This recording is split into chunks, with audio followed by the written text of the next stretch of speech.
So welcome everybody. It's great to see you all. Some of you on the screen, feel free to turn your cameras on if you'd like. We're going to ask that everybody stay muted for the moment while we get started. Linnell is going to introduce our speaker in just a minute. And as I said, please stay muted during the presentation. You can raise your hand, or you can use the chat feature to ask a question or to make a comment, and we will save some time at the end for Mr. Lishansky to answer questions. And with that, I will turn it over to Linnell to introduce our speaker today. Hey, good afternoon, everybody. As she said, I'm Linnell Philman. I'm the president for League of Women Voters, Jacksonville First Coast. And I'm excited that you would even join us today on such a beautiful Wednesday outside. The cold has relented, the sun is out, and it's absolutely gorgeous. We're very fortunate today to have Daniel Lishansky with us. He's going to talk to us about the national popular vote. Daniel is the chair of the Palm Beach County District and a member of the statewide steering committee of Floridians for the National Popular Vote, a nonpartisan organization that is part of the League of Women Voters. Daniel spent 23 years with the Nassau County Police Department in New York. He started as a police officer, walking a foot post, and retired as deputy chief. His assignments included the commanding officer of the 1st Precinct and of the Police Academy. During his career, he earned a law degree from St. John's University School of Law and was later appointed the chief administrative hearing officer of the police department. Daniel and his husband, an actor and director, moved to Palm Beach County in 2004 and currently live in Atlantis. Daniel, the floor is yours, and thank you for joining us today. Great. Thank you very much, Linnell. Thank you for the invitation, and thank you all for joining us. I am going to do a screen share and jump right in. And I'm sure you could see that, but I'm going to ask anyway. Everybody, Linnell, you can see my screen there? Yes. Great. Okay, so Floridians for National Popular Vote. That's what we're going to talk about today, is National Popular Vote. And I'm going to begin by asking two questions. Do you think that every vote for president should count? And do you think every vote should count equally? There are 519,000 elected officials across the United States. And for every one of those offices, the candidate who receives the most votes wins, but not for president, because the Constitution sets up a different system for president. Most of you know this. We use electors. The number of electors in each state is equal to the number of representatives and senators in the state. So there are 538 electors across 50 states and the District of Columbia. 270 electoral votes are needed to win, no matter how many popular votes a candidate receives. And twice in the last 20 years, a third of the last 6 elections, the second place candidate won the presidential election because they received more electoral votes. And it happened 3 times in the 1800s. So some say we should abolish the Electoral College, but that's kind of almost impossible. It requires 2/3 vote of Congress, 3/4 vote of the states. We can't even get the ERA to be a constitutional amendment. I'm not so sure we're going to get the Electoral College thrown out. But there's another way that we can fix this problem. The Constitution gives each state legislature the right to choose the system for awarding electors. And each legislature can change their method. Massachusetts, for example, has changed their method 12 times. In the first elections, and this is important, each state tallied all votes for all candidates, not just the votes for the state's most popular candidate. And then those totals were added to each candidate's nationwide total. The candidate with the most electoral votes across the nation was the winner. But that's not how we do it any longer. And let me show you an explanation as to why. Let's go back to the election of 1796. Jefferson lost that election by 3 votes to John Adams. And in Pennsylvania, Virginia, and North Carolina, Jefferson received all the electoral votes except 1 in each of those states. And the way votes were counted in those first elections, as I just mentioned, every vote counted towards the national total. So Jefferson's 20 votes in Virginia counted towards Jefferson's total nationwide. But so did Adams' 1 vote in Virginia count towards his total nationwide. So Jefferson realized that if Virginia and either Pennsylvania or North Carolina had used the winner-take-all method, he would have received all the votes in those states, not all the votes -1, and he would have won the election. So he pushed for Virginia to change its system of awarding electors, and other states followed Virginia's lead. Winner-take-all took hold, and today it's used by 48 states. The candidate that wins the most votes in the state receives all that state's electoral votes.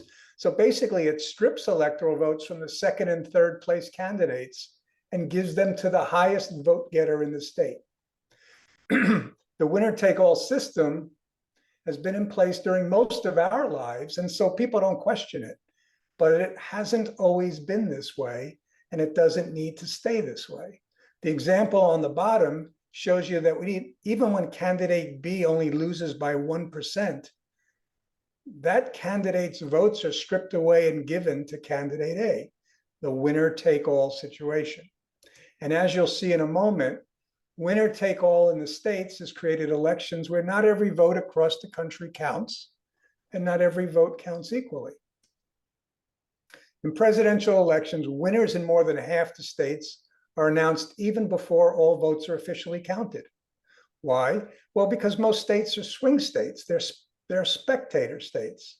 As a result of winner-take-all, spectator states are predictably red or blue. We know before the election which candidate is going to win the spectator states. So the real election takes place in the swing states, the 8 to 12 states that are competitive, that can go red or blue in an election. And what happens in the swing states determines the winner of the presidential election. In 2020, there were just 12 swing states. 96% of the general election campaign events by the candidates were in these 12 states. The numbers show you how many campaign visits there were by the candidates in those 12 states. But that means 33 states did not even have one event with a candidate because those states were predictably red or blue. Candidates didn't want to waste their time in states that they could not win or states that they could not lose.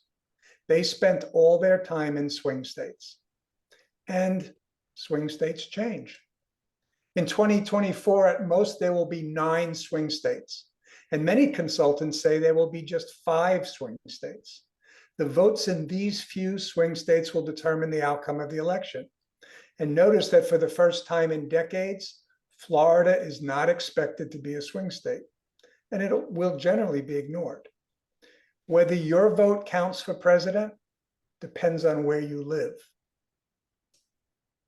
In 2024, at least 41 states and the District of Columbia will be spectator states and taken for granted. That's 80% of the population, with only 9 swing states and just 20% of the population deciding the presidency. So it's bad enough that just a handful of swing states will determine the president, but it gets worse, unfortunately. The difference between who wins and loses in those swing states is just a fraction of 1%. In 2020, Joe Biden won by more than 7 million popular votes nationwide. There were 11.5 million votes across these 3 states, Arizona, Wisconsin, and Georgia. And if there was a shift of just 21,500 votes to Trump,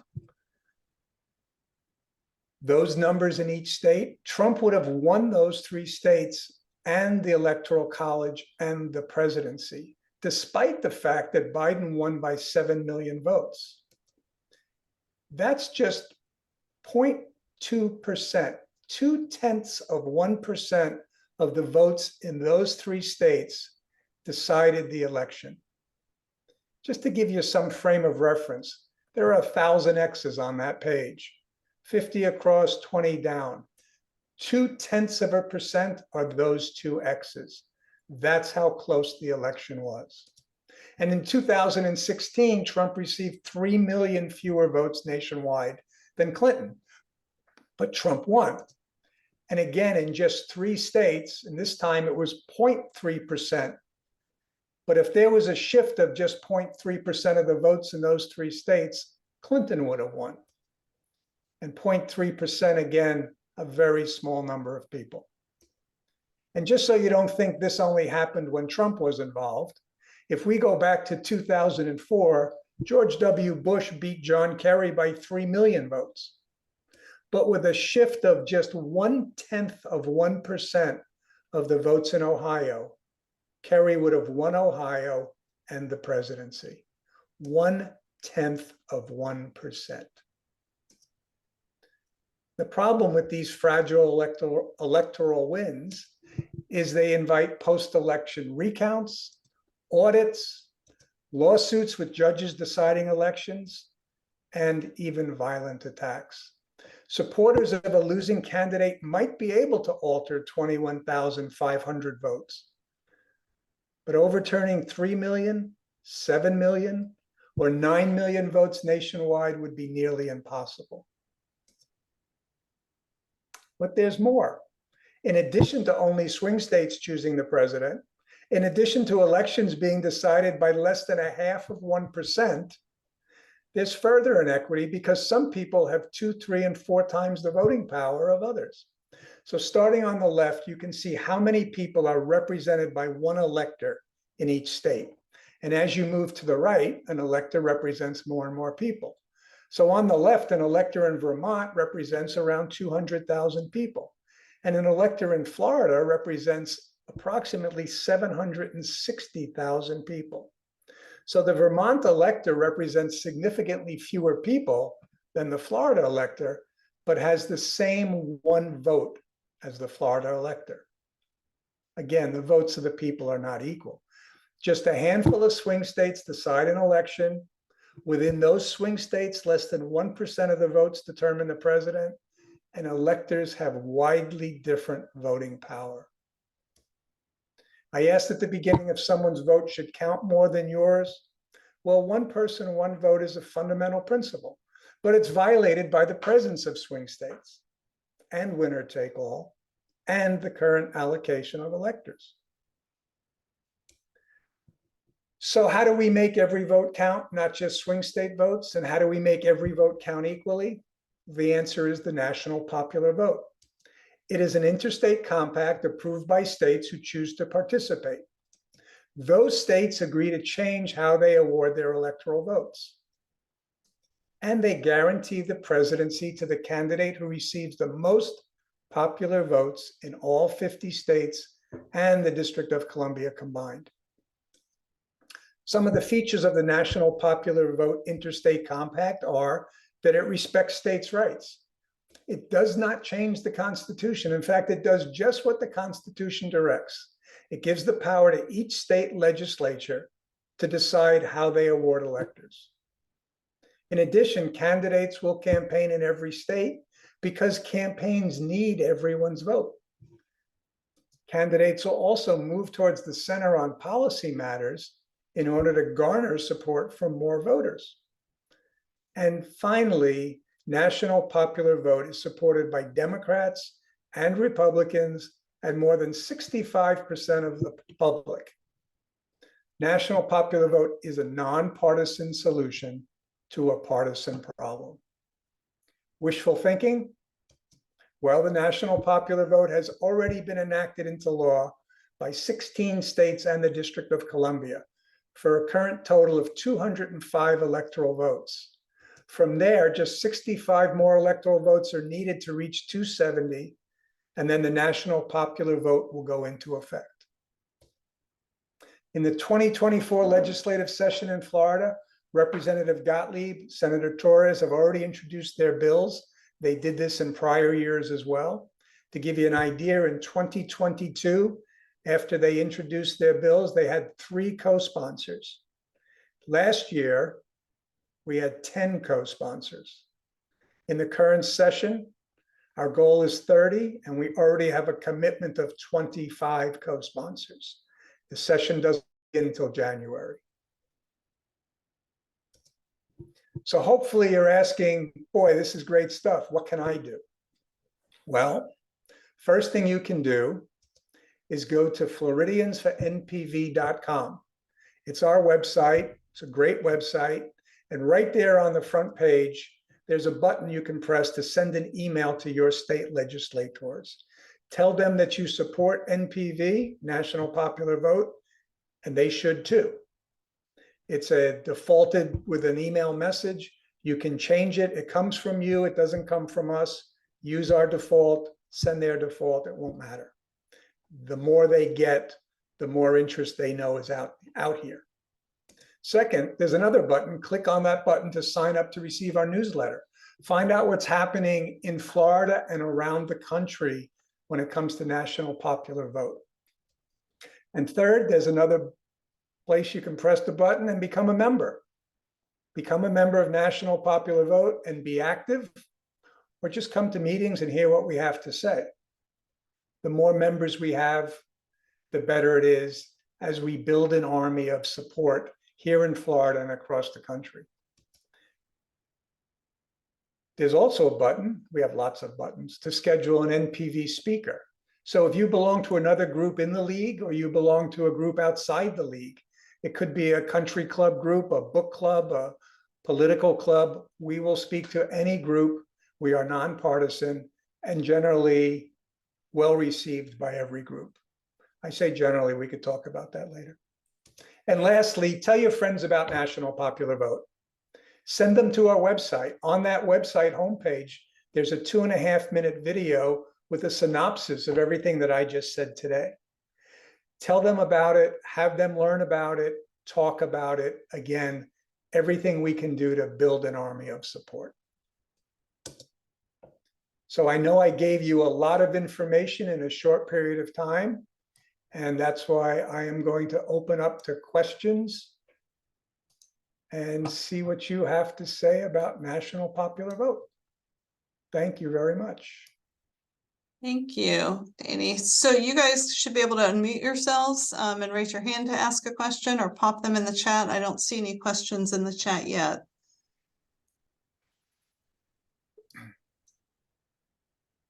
It's usually slow to get everybody warmed up and then we get a torrent. That's okay. Daniel, while we're waiting for someone to raise their hand, this is Linnell. So first off, thank you so much for that. I have to tell you, it's a little exciting to see that you said there are 25 co-sponsors in the Florida legislature. So that's pretty big, and across the aisle. So it looks like we're finally getting some traction here in the state of Florida. We're not across the aisle yet. We have 25 co-sponsors. They're all Democrats. Okay. All right. So I know where my work lies because all of my elected representatives are Republicans. Okay. So I'll be able to reach out to them. So thank you for that. Great. Juanita, I see that you raised your hand. Do you have a question? Yes, I was wondering if there is a national lobbyist or lobbyists in each state that represents the NPV? The answer is yes. So in addition to our website, floridiansfornpv.com, if you go to nationalpopularvote.com, that is a nationwide organization started by John Koza in 2007. And they're the ones that have a grassroots campaign organizer that keep in touch with groups like ours in Florida, but groups in every state. They also have a bunch of consultants. Those of you that might have been at the League of Women Voters Florida convention in Orlando in June, you might have seen Patrick Rosenthal, Rosie Rosenthal. He is the senior consultant for NPV, and we had him come in and address the Florida League people. And he's an interesting guy. So Linnell asked about across the aisle. When National Popular Vote began in 2007, it was bipartisan. The states that initially enacted it with Republicans and Democrats. To give you one example, New York State had a Republican Senate, and they enacted it. Rosie Rosenthal, our senior consultant, is a dyed-in-the-wool Federalist. former campaign advisor to Steve Forbes.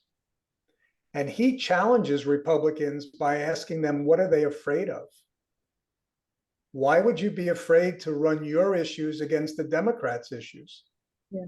Because that's what this will do. It will stop requiring us to appeal, us being candidates, to appeal to a small number of special interests in a small number of swing states. And instead, it will require them to appeal to the entire country, because every vote will count and every vote will be equal.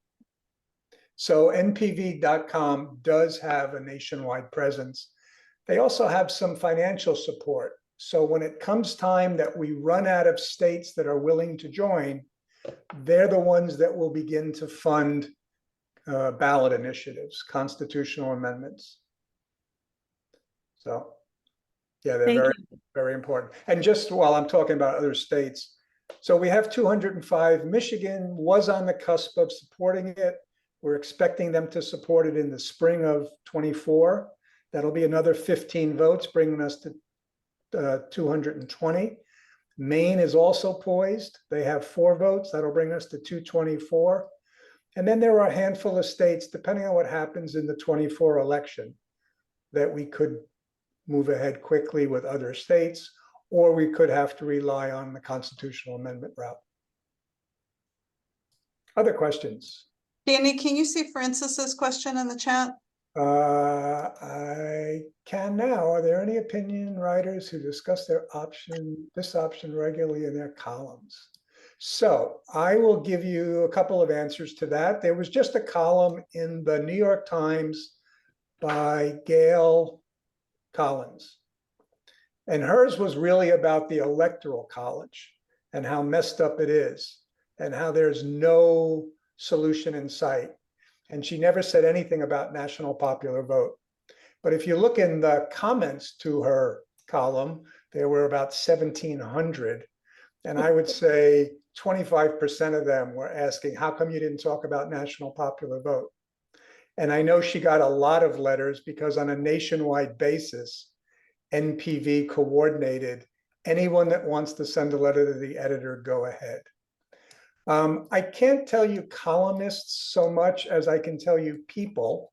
Michael Steele, former Lieutenant Governor of Maryland and head of the RNC, is a very strong proponent of national popular vote.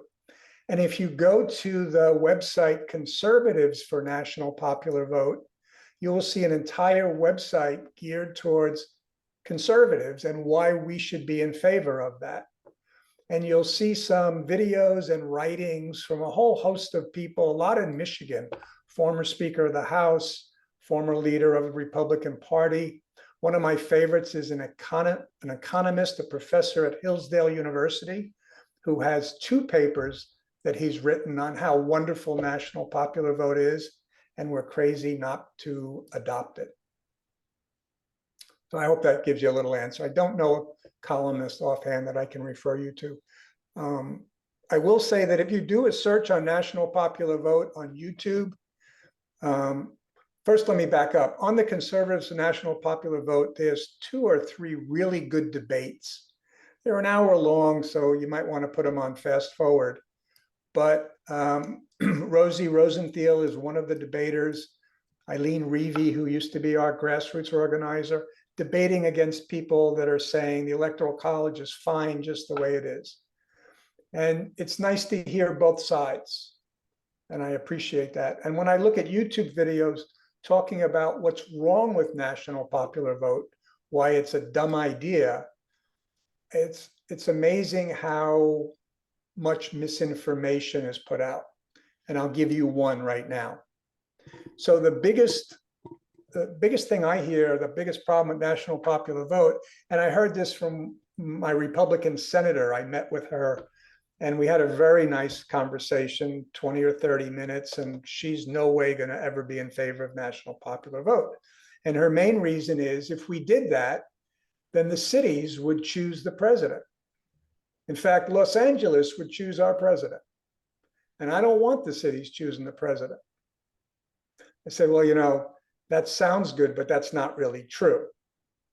So if you look at the statistics, you'll find that the top 50 cities have 15% of the population.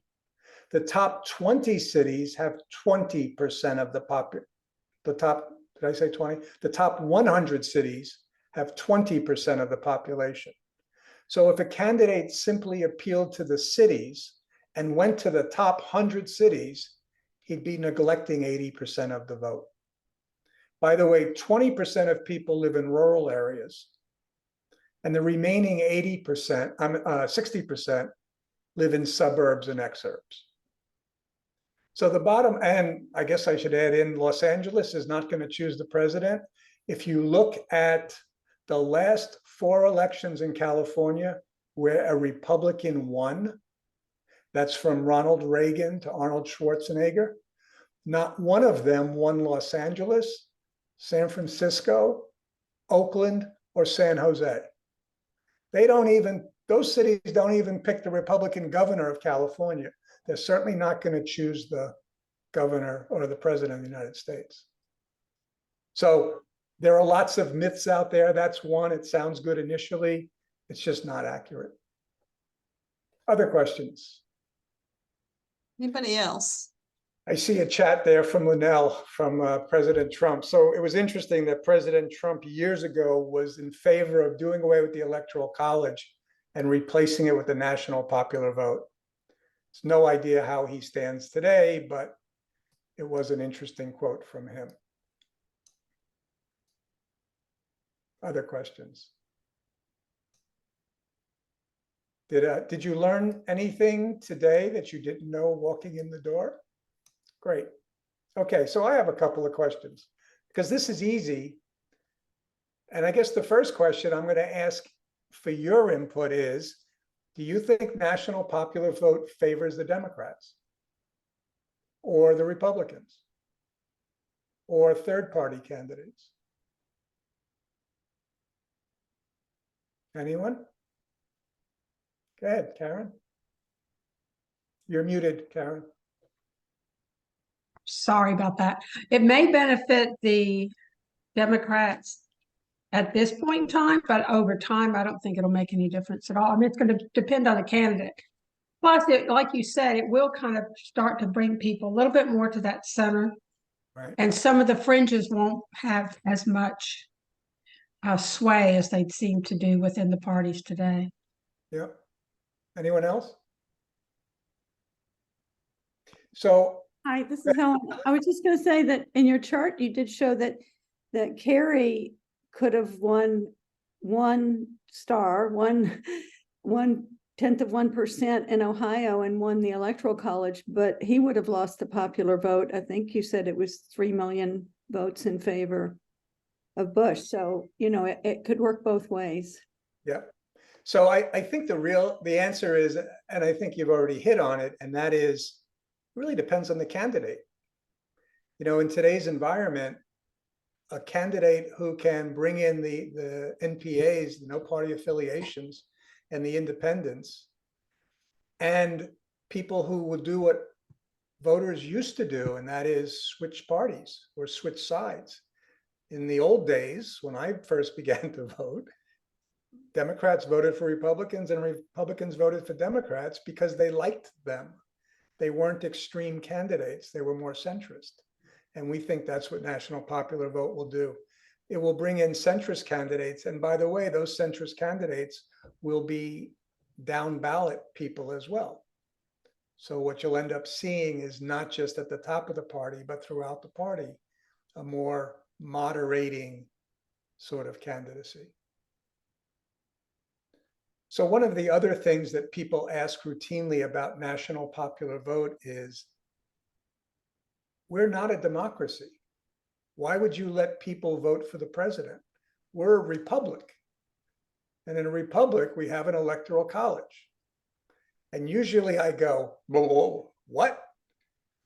Because that's a question that I've heard on videos from people who don't like national popular vote, but it makes no sense. And let me give you the easy answer to that. A democracy is where people vote to decide how they're going to do things. They change the law, and that's it. Majority wins. And a republic is an institution or government that has a document or a set of laws that control how we do things.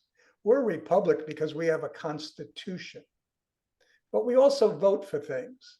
But you can't vote to repeal as a group.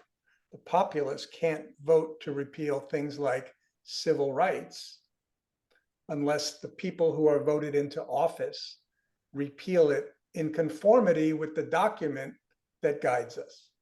Now, we know that becomes a complicated process, but the difference between a republic and a democracy has nothing to do with whether we vote for the president or not. It has to do with the founding document. So when you hear that, you'll know it's another one of those silly ones. Linnell, I see your hand raised. Yeah, thank you. I just wanted to ask, because so much, you were showing the number of visits that presidential candidates make into those states they think are most advantageous for the electoral college or swing states. Do you think that the national popular vote would have any impact on these candidates actually getting out to the flyover states or the states who tend not to see any presidential candidates? So under national popular vote, every single vote of every single person counts. So what's interesting is when you look at California and you say, well, everyone ignores California, it's going to go Democratic. But I think it's around 30 or 40% of the people in California are Republicans. So the question is, will candidates go to California to try to get those Republican votes? And I have to say yes. Wyoming is almost all Republican, but you know, there are Democrats that live there too. And Mississippi and Alabama. And New York, for the Republicans that have ignored New York, there are lots of Republicans in New York. So it's states that are not currently swing states, because we know under the current system, they're going to go blue or red. We know today how they're going to go in November of 2024. But since every vote counts, the first thing that will happen is the estimate is that there will be 10% more voters in the current spectator states because their votes will count. So even in New York, that always goes Democratic, there are lots of Democrats that don't bother to vote because their vote doesn't matter. It's already going to go Democratic. And there are lots of Republicans that don't vote in New York because their vote won't matter, because that all changes under national popular vote. So what you're going to see change is the number of visits. So for instance, take Florida in 2000. Most of us are very familiar with that. And all we heard was the candidacy of both candidates for months and months and months and months and months. Well, it turns out they knew Florida was the swing state. And they spent their time and money here. And they will tell you, had we had national popular vote, they wouldn't have spent all their time and energy in Florida. They would have been all around the country because every vote counted. They no longer have to appeal to the special interest in Florida. And of course, now that's not a special interest. Now they're appealing to the special interests in Wisconsin and Pennsylvania and Arizona. I see a question. Do you favor ranked choice voting? Would it work better or just as well to moderate candidates? So yes, I am a very strong believer in ranked choice voting. I think it's a great system. It gets some negatives from people that don't know how it works. And they look at New York City, how New York City screwed it up in the mayoral race. But that had nothing to do with ranked choice voting and everything to do with the people that were running it. And just so you know, when national popular vote was started, and currently one of the consultants for national popular vote is the gentleman that started ranked choice voting.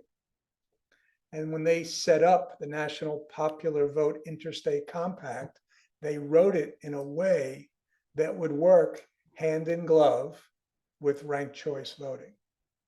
So they're designed to work together, and both of them together will moderate candidates and end up giving people the candidate they want. I'm just going to do a quick detour on ranked choice voting. A perfect example of ranked choice voting is the governor's race, 2 governor's races ago, when DeSantis won against Gillum. And when you look at the Democratic primary, there were 5 candidates. And Gillum ended up winning by a fraction, 2 percentage points against the second place Democratic candidate. But he only had about 30% of the vote.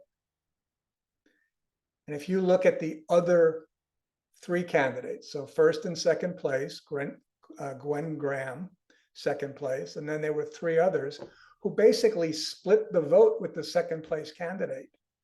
None of that would have happened under ranked choice voting. Chances are the woman who became the second place candidate for governor in the Democratic Party would have won. And instead of DeSantis winning by, I think it was 0.2%, it's likely he would have lost. Things would have been radically different. So ranked choice voting is a very important thing, especially in a state like Florida, where we don't have runoff primaries for someone to get the majority. So, what other questions? Come on. Okay. I'm going to use one more. I'm going to tell you one more myth. So there is a myth that we have the Electoral College because it protects the small states from the larger states. Under a system where the larger states get the same number of votes as the smaller states, all people will only campaign in the larger states. And it protects the southern states against the northern states, because this goes back to 1787, when the northern states had more population. That's why we ended up with 3/5 of a vote for slaves. It was to pad the population of the southern states. And then the Electoral College, where they ended up getting more than their population share, was to give them some authority and power against the northern states. And that all might have made sense in 1787, although I don't think so.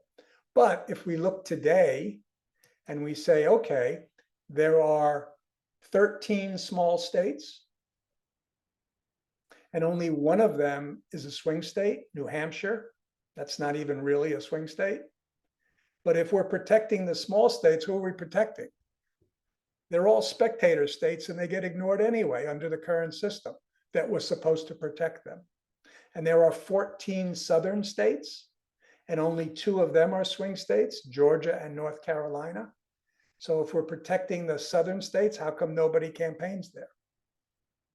So the idea that what may have been the rationale in 1787, it's no longer works, because we've created this winner-take-all methodology. And because of winner-take-all, we've only got a handful of states that anybody really pays attention to. So, okay, I think that questions are done. Thank you all very much. Thank you for your attention and for your questions. And please spread the word about national popular vote. It can change how we elect the president, and we need that. Thank you. Daniel, thank you so much. So we are going to share the information that you provided to us. We'll put that out to our members and ask them to reshare it, so to speak. But I wanted to know, when we travel to Tallahassee, January 23rd and 24th for lobby days, I do know that we have legislative priorities that we're expected to speak with our legislators about. And even though this is not on the talking points for state, will you and your team be there for anyone who wants to meet with you or get some points before they meet with their legislators? We will. I don't know if I'm going to be there, but I know Kathleen Crampton, who is a member of the Palm Beach County League, and she's also the chair of the state Floridians for National Popular Vote. Kathleen will be there.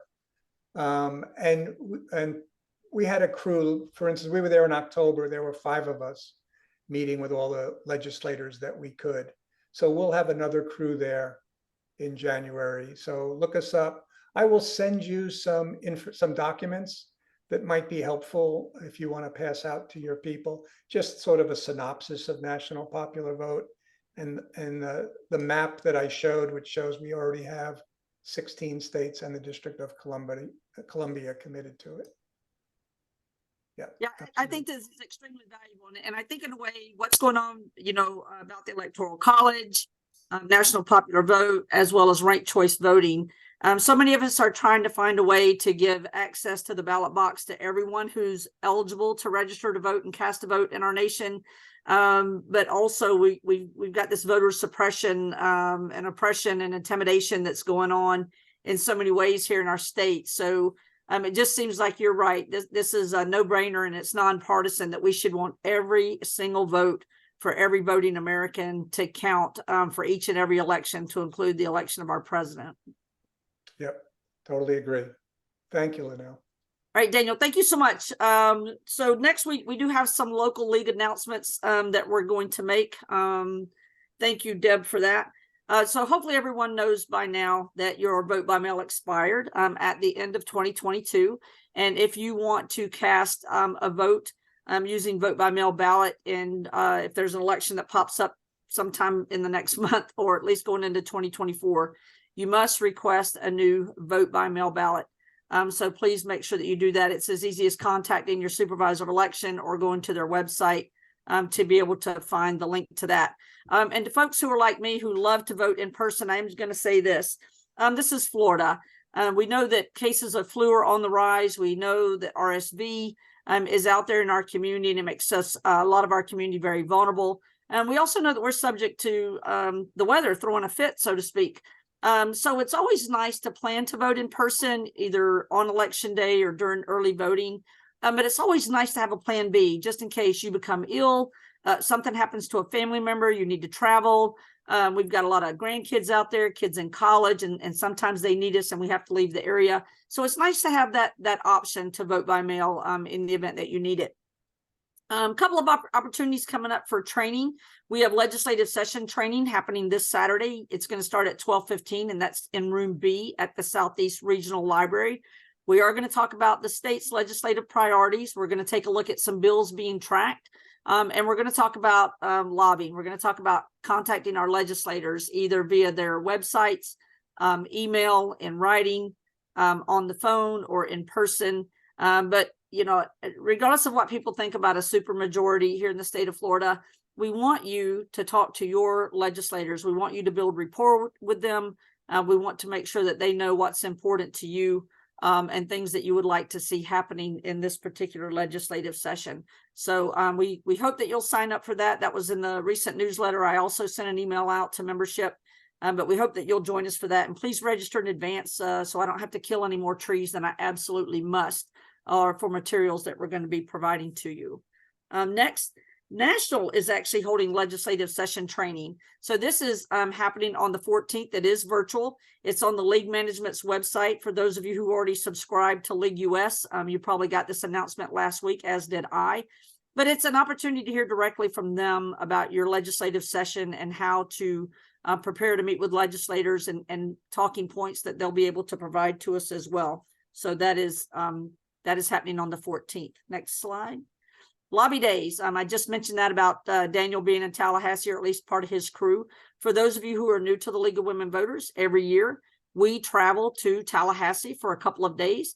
We meet in a hotel where we get legislative training, and we get to hear about the talking points for the League's priorities, as well as things that may be personal to us that we want to talk to different action chairs about to find out how to appeal to a legislator.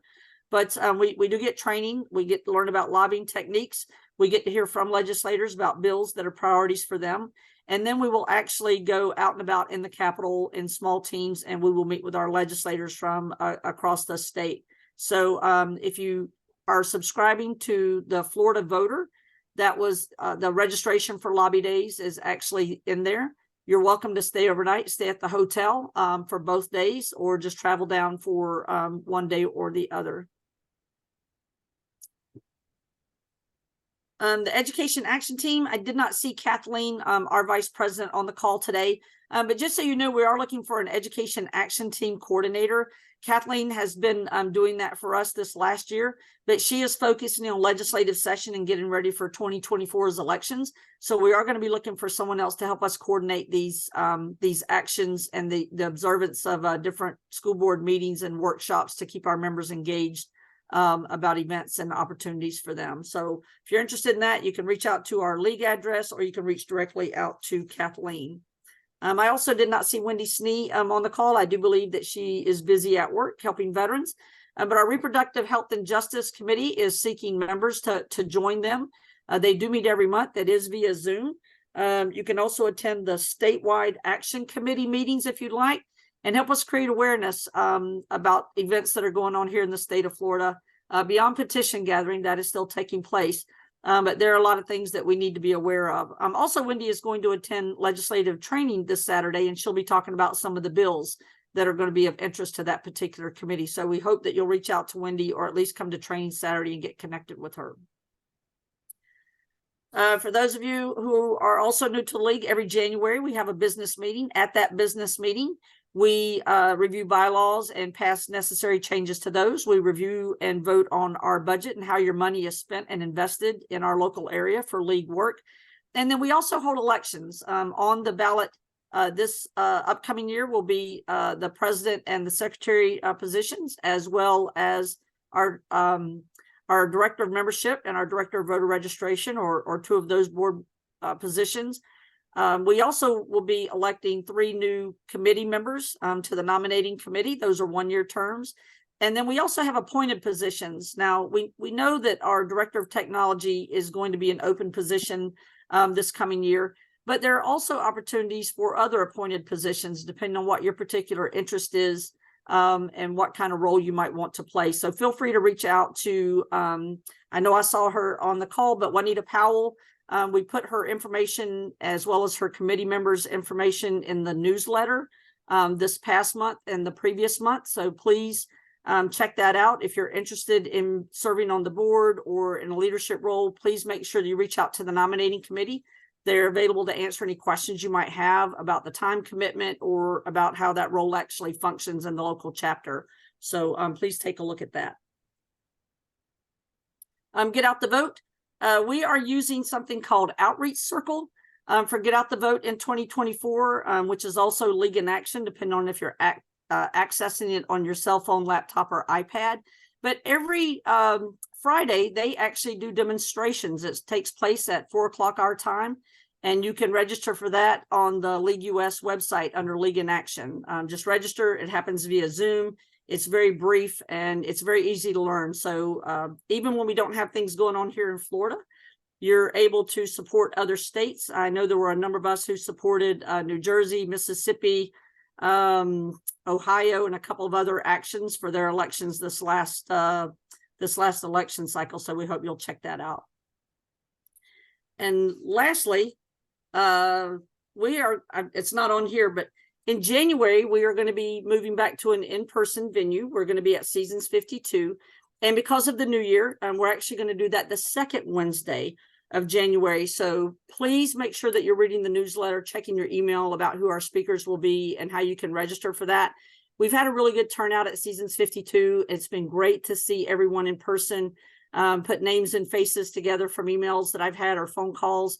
But it really allows us to meet each other, find out what brings us to the work, and allows us to really develop alliances for the work that we're going to be doing.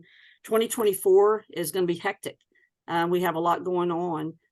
It's not on the slides, but Deb, who runs this presentation for us today, our Director of Technology, is going to be heading up our Vote 411 online voter guide, nonpartisan online voter guide. And she put in this last newsletter.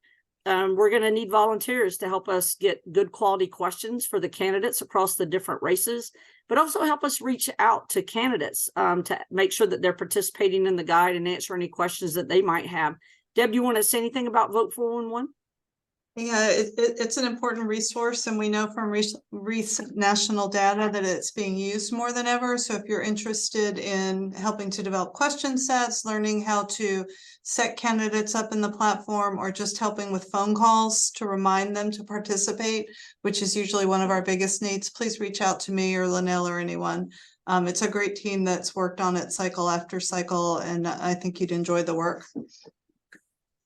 Thank you, Deb. As she said, very important work. Really allows voters to find nonpartisan information about candidates, especially since all candidates don't go out and do outreach in a lot of our communities today. It's very unfortunate.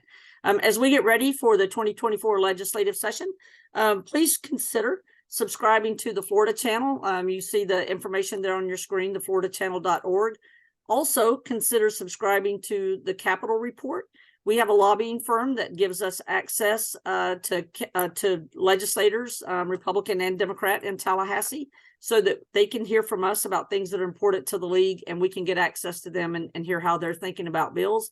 But it just comes out every week. It just lets you know who they've talked to, what's going on, and what work that you might be interested in supporting. If there are bills that you want to track for the upcoming session, you can go to the florida.gov or myfloridahouse.gov, and you can track bills yourself. And Deb, you can take that screen down if you want.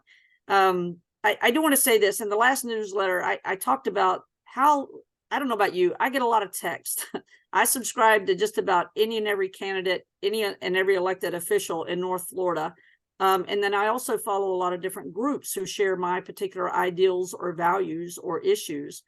So I get a lot of text, I get a lot of emails, I get a lot of phone calls. Some of it's an ask for money because it takes money to create change. That's very unfortunate, but true. And I know there's this tendency to kind of block people or unsubscribe to things. And I'm asking you to at least find 2 or 3 people or organizations that you believe will contribute value to your awareness of things taking place in Tallahassee during the legislative session. And I'm asking you, when and where you can, to respond, whether it's a petition or it's an email or a phone call to a legislator. I'm asking you to respond when and where you can. I know it can be a lot and it can seem overwhelming. That's why I'm asking, just narrow it down to certain issues or organizations, and I'm hoping the league will be one of them. But we really cannot afford to disengage. Our neighbors are counting on us. We have people who are struggling to find affordable housing. We have folks who are struggling with healthcare, who are really having a hard time taking care of their families. Jobs, I mean, you name it. What's going on with our education system, whether it's higher ed or K through 12, how our teachers are struggling and under attack. The ability to teach authentic history. I mean, there's just so many things going on.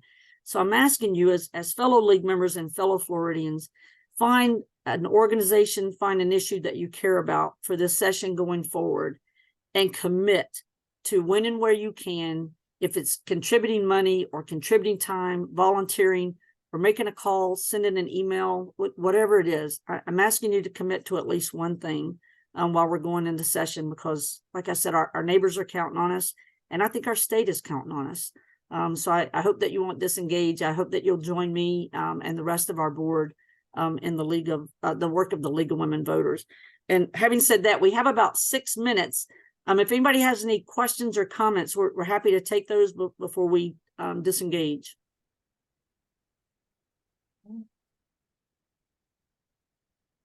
Thank you all for being here today. Linnell, this is Carol. I just want to mention another way to get involved, which I finally signed up, is I'm going to be a poll worker. So that's another way we can help out too. Thank you for that, Carol.